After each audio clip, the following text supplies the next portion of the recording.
দেখো একটা এসএসসি জিডিতে 2023-এ আসা একটা সুন্দর কোশ্চেন, এলসিএম এই শেপ থেকে, মানে লসাগু গসাগু থেকে। কিন্তু এটা আমরা লসাগু গসাগু ছাড়াও মুখে মুখে অঙ্কটা করতে পারি। দেখো কি বলেছে, যে 3, 12, 24 এবং 36 দ্বারা বিভাজ্য 3 অঙ্কের বৃহত্তম সংখ্যা নির্ণয় করো। ওকে, তাহলে আমরা এখানে ডিভিজিবিলিটি রুলস লাগিয়ে করতে পারি। দেখো 24কে আমরা যদি ভাঙি তাহলে 3 8 24, 3 × 8, আর 36কে যদি ভাঙি তাহলে হচ্ছে 4 × 9, 4 9 36। ঠিক আছে, তো আমরা এখানে এই 9 আর 8-এর ডিভিজিবিলিটি রুলস চেক করব। কারণ 3 আর 4 দিয়ে চেক করলে পারবো না, কারণ হচ্ছে 3 দিয়ে সবগুলি বিভাজ্য হবে। দেখো এগুলো 3 দিয়ে বিভাজ্য হবে, এটা হবে, এটা হবে, সবগুলোই হবে।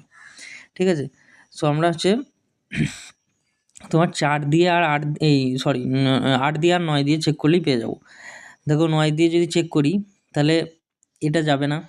ঠিক আছে, 9-এর নিয়ম তোমরা জানো যে অঙ্কগুলোর যোগফল বা এইগুলো যদি 9 দিয়ে কেটে দেয়, যেমন 9কে 9 দিয়ে কেটে দেবে, 8 আর 4 12, 9 দিয়ে কাটবে না, তাহলে এটা হলো না। তাহলে এটা দেখো 9 দিয়ে 9, 6 আর 3 9, তার মানে এটা যাবে।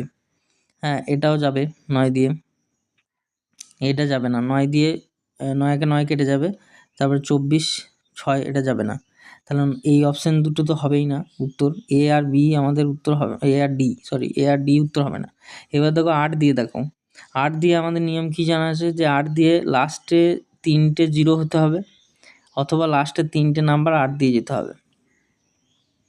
তো 936কে 8 দিয়ে দেখে নাও যাবে কি না। 8 একে 8, ঠিক আছে, 13, 8 একে 8, 5 56, 8 7 56, তাহলে এটা চলে গেলো। তাহলে অপশান বি হচ্ছে আমাদের সঠিক উত্তর হয়ে গেল। এখানেও আমরা দেখে বুঝতে পারতাম যে 3টে 0 থাকলে তবেই যেত, তো যেহেতু 3টে 0 নেই তাহলে তো এটাতে যাবে না, এটাই উত্তর হবে, করার দরকার ছিল না, বাট আমি করে দেখিয়ে দিলাম। তো ভালো লাগলে একটু শেয়ার করবে, ভিডিওটা লাইক করবে।